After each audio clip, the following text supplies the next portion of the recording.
We are here to talk about performance measures, remuneration and motivation of National Australian Bank. Our objectives are to understand existing issues regarding the remuneration and employees, and the second one is the implication of different theories and bring implementation to understand the flaws and faults. The last one is the level of the employees are up to the mark.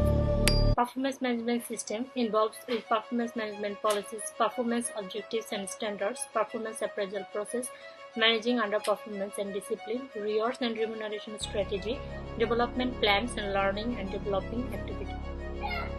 Our Shen McCune view on management performance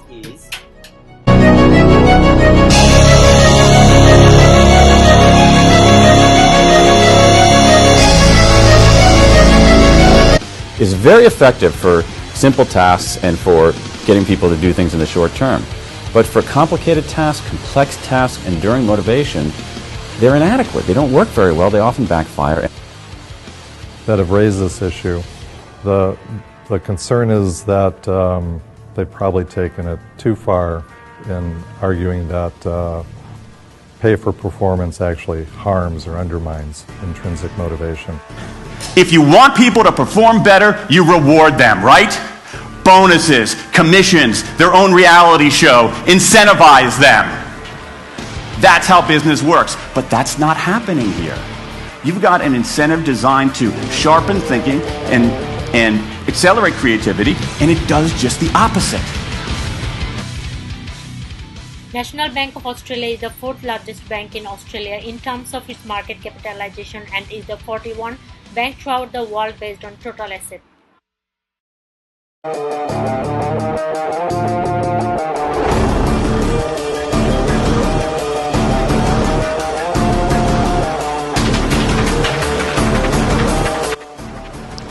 Investors are in doubt regarding the remuneration policy as executives obtain bonuses but their individual scores are below target level.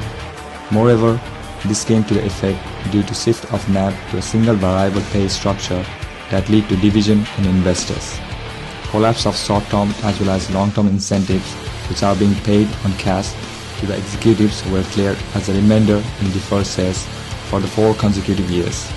Big shareholders like Vanguard and State Street wanted their deferred shares that were handed over when it was being found that the company jumped a return hurdle upon the total shareholders.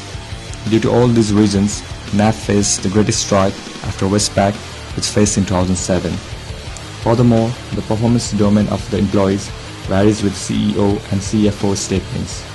There is a presence of missing link between the employees regarding their understanding of their job roles as related to their colleagues, which result in ambiguity of rendering appropriate remuneration to the employees.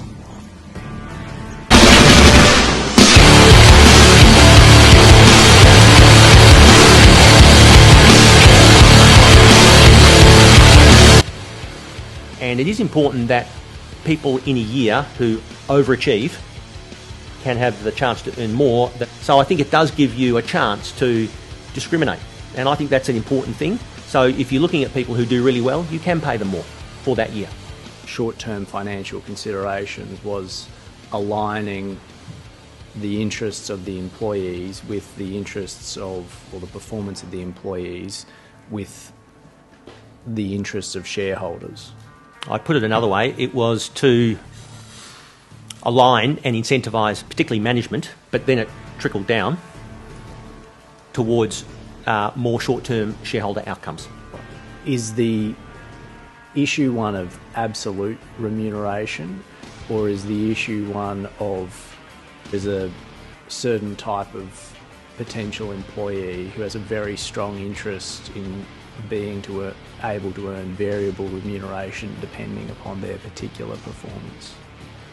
I think there's both. I've seen both. I think both are at play. At that level, then, you haven't made changes to how they're remunerated?